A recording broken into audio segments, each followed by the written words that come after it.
Stunts from famous movies that went seriously off the rails.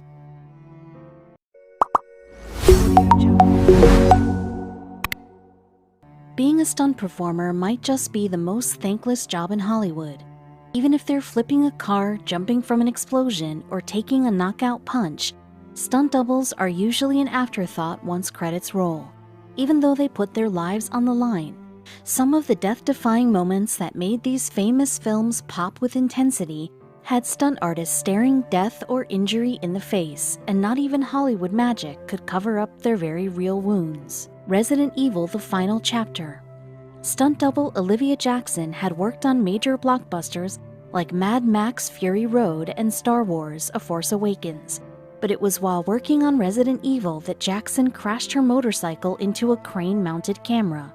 Suffering a spine injury, she was placed in an induced coma for 17 days, and her left arm was amputated. Although she successfully sued against those responsible, she is still recovering. Stunt performer Lisa McCullough belonged to the team that chased down Michael J. Fox's lead character on hoverboards, culminating in a crash into a clock tower. After a few failed attempts, McCullough said she wouldn't perform the stunt anymore. Cheryl Wheeler-Dixon took over. She hit one of the pillars and fell 30 feet onto concrete. She survived, but with face injuries. Stuntman Art Scholl was an expert pilot, so for the Tom Cruise-led flick, Scholl was tasked with operating a camera-rigged plane to follow the fighter jet action.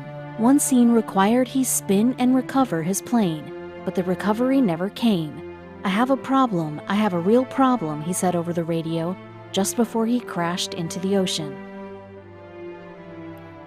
Stuntman Jim Shepard took on a sequence where a character was dragged to death by a horse.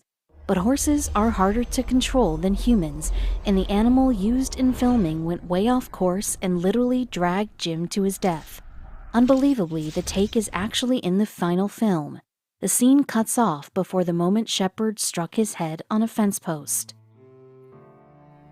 In 2017, Joy Harris performed a high-speed stunt on a motorcycle down a ramp of stairs. It ended horribly when she struck the side of a building. An investigation revealed multiple mistakes, from the lack of a helmet for Harris and the lack of barriers to protect her. For this movie's opening car chase, performer Aris Komnenos rode as a passenger in one of the pursuing vehicles. Without warning, his vehicle hit into another and then broke through a guard wall, dangling the car over the edge of a 50-foot drop. Rescuers bolted to ensure Komnenos and his driver weren't still in the car if it went over. His driver was left in better condition as Komnenos fell into a short-term coma. In this movie, Sonja Davis acted as the stunt double for actress Angela Bassett. Davis felt extremely uncomfortable with one of the movie's planned stunts, a 40-foot drop onto an airbag. Nevertheless, she took the plunge and was catapulted off the padding when it popped on impact. She died from injuries 13 days later, and her family later sued for a failure of providing key safety equipment. They won $10 million. For an action scene in The Avengers, Jeremy Fitzgerald had to fall 30 feet. If the fall wasn't risky already, there was a jagged rain gutter below that could make a wrong move a deadly one.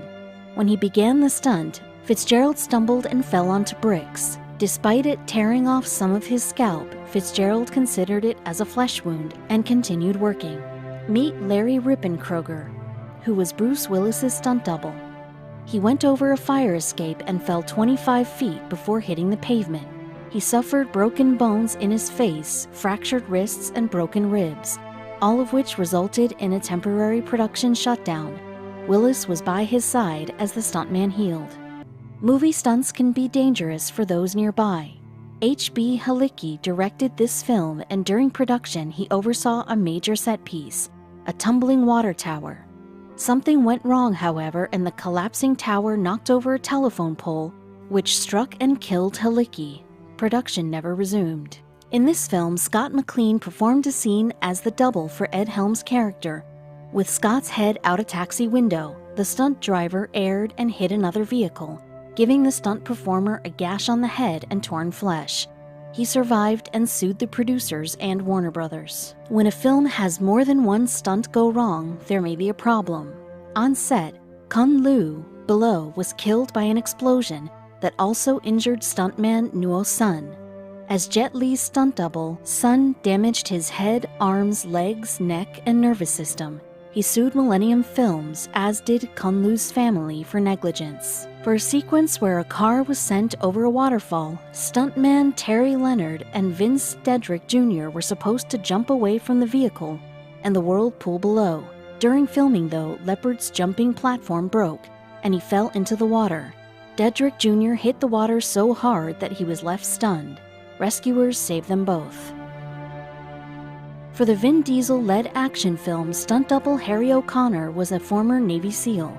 He was tasked with an aerial stunt where he slid down a parasailing line, and he was supposed to land onto a submarine below. At the high speeds he was going, however, O'Connor hit into a bridge and was killed instantly. His last moments are still seen in the film. AJ Bacanas had done everything right for his stunt performance. He was to fall from 22 stories and land onto an airbag. He fell correctly and he should have survived, but the airbag was faulty. The landing pad failed upon his impact, splitting in two. Bacanas died the next day from his injuries. Lead actor and stunt artist Dylan O'Brien had to jump from one vehicle to another in this film, but he wasn't successful. The star of the film was dragged underneath the first vehicle and he suffered fractures to his cheekbones and orbital sockets, and a concussion too. His severe injuries postponed the film's release. Stuntman Laird Hamilton performed plenty of tricks on a jet ski for this classic film, and then his vehicle ran out of gas. This left him stranded for hours on the open ocean, and eventually the U.S. Coast Guard had to get involved in his rescue. He was a legendary surfer, and perhaps it helped him survive. During filming for Peter Jackson's prequel trilogy, 27 animals died. No one was held accountable as it didn't happen on an active set, but many deaths were contributed to failed safety standards. Sinkholes caused by underwater stress were a #1 killer, ensnaring many animals. Gabriella Cedillo wasn't a double but an extra. For her scene, she needed to drive her car down the highway while the stunt performers weaved in and out of traffic.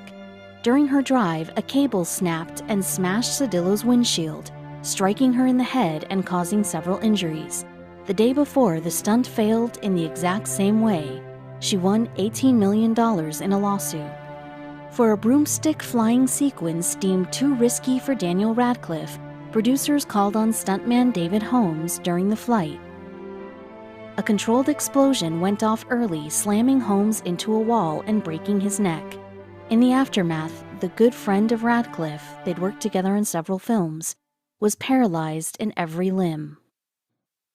Bobby Holland Hanton, Chris Hemsworth's body double for Thor, has said it's very difficult to keep up with Hemsworth's physique. He even has to get reps in the gym during their lunch breaks while shooting. In Kill Bill, Uma Thurman plays a badass hitwoman. Like any Quentin Tarantino movie, violence and action are constant. That's where Zoe Bell came in. Guess it's Bell who had the sword skills in real life. Sometimes stunt doubles hit it big and stick around for the long run. That's exactly what happened for Phil Ball, who's been Brad Pitt's double for the majority of his movies since his early career. Talk about hitting the jackpot. Best known as the Mother of Dragons, Daenerys Targaryen in Game of Thrones, Emilia Clarke needed a double for some of the action-packed show's more intense scenes. Rosie Mack, the model who was chosen, didn't even audition. Rather, one of her social media posts got her noticed. Bruce Willis is an action movie megastar with multiple stunt doubles who have followed him throughout his career. But Stuart Wilson, who also coordinates all his stunts, takes the cake for being the best lookalike. Zoe Saldana's character in Guardians of the Galaxy, Gamora, required facial prosthetics and coloring. This allowed Chloe Bruce, a professional martial artist, to fill in for her in more action-packed moments while wearing a specially made mask. Ian McKellen had 2 stunt doubles as Gandalf in the Lord of the Rings trilogy. The much taller double was used to make the actors who played the hobbits look shorter than they actually were. Turns out the unorthodox method saved a lot of money on special effects. Not all doubles get along with their lead actor. Sarah Lane, right. Natalie Portman's dancing double in Black Swan caused controversy when she claimed that 95% of the full body shots in the movie were her, despite Portman's claims that she did most of the dancing herself. While it's no secret that big-name actors usually have stunt doubles, most of us really never consider that these fill-ins sometimes get hurt. That's exactly what happened to Chris Pratt's stuntman Tony McFarr, who fell during the opening sequence of Guardians of the Galaxy Volume 2 and actually needed staples in his head. Gal Gadot has played some of the most powerful women in cinema, including Wonder Woman. Still, even she needs a stunt double. While Gal was pregnant during the filming of Wonder Woman, her look-alike Alicia Vela Bailey took care of most of the more physically demanding heroics. Even former WWE stars use stunt doubles on occasion, and Dave Bautista in Guardians of the Galaxy was no exception. Robert de Groot took over for some of the riskier stunts performed by Drax in the movie. That's right, Marvel fans, his name is de Groot. Jennifer Garner has had the same stunt double for nearly her entire career, from Alias to Elektra and Daredevil. Shauna Duggins has been by Garner's side through it all. She was even the first stunt woman nominated for a Stunt Coordinator Emmy. Even Avengers need stunt doubles. Mark Ruffalo's double, Anthony Molinari, looks like he could be his brother in real life. Molinari handles some of the heavy lifting for the Hulk. Margot Robbie had a meteoric rise to fame, and she deserved it. While working on Suicide Squad, she found a perfect match in her stunt double. Ingrid Kleinig filled in flawlessly in scenes that were too dangerous for Margot, including the underwater car crash. The Governator had a look-alike stuntman who doubled for him for most of his career.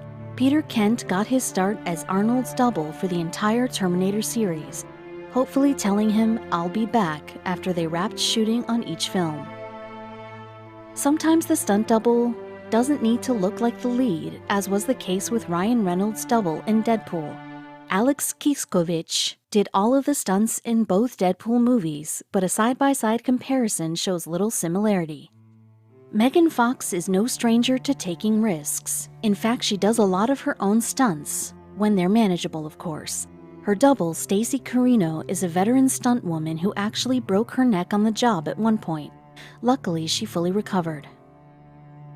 Chandler Riggs, America's favorite zombie-killing kid from The Walking Dead, definitely needed a stunt double for some of his gnarlier zombie-slaying scenes.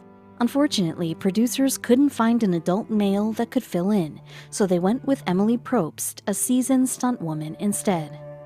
Once again, Zoe Bell makes the list of legendary stunt doubles for her time filling in for Lucy Lawless on the set of Xena Warrior Princess.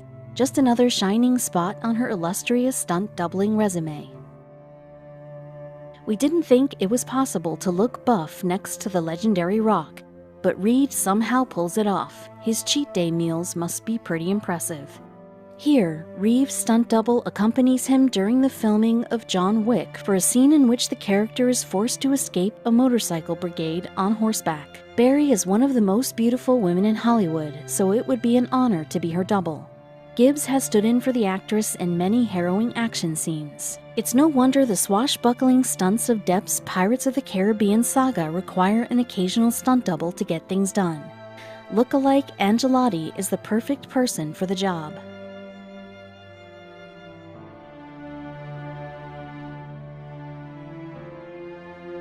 It's hard to tell these two studs apart, but on the left is Evans, and on the right is his double, whose extensive training in martial arts helps him execute jaw-dropping feats on screen. This rugged pair has worked together on multiple critically acclaimed films, including The Revenant in 2015, and most recently the action-packed Mad Max Fury Road. Styling is half the battle when it comes to stunt doubles, and it's frankly impressive how closely the hair and makeup artists are able to mimic Affleck's signature scruff on Citroën. Even with Stan's face partially obscured, it's easy to see how close these two resemble each other. Young is responsible for many of the impressive stunts done by Stan's character in Captain America: Civil War. At least from the neck down, these two are pretty indistinguishable.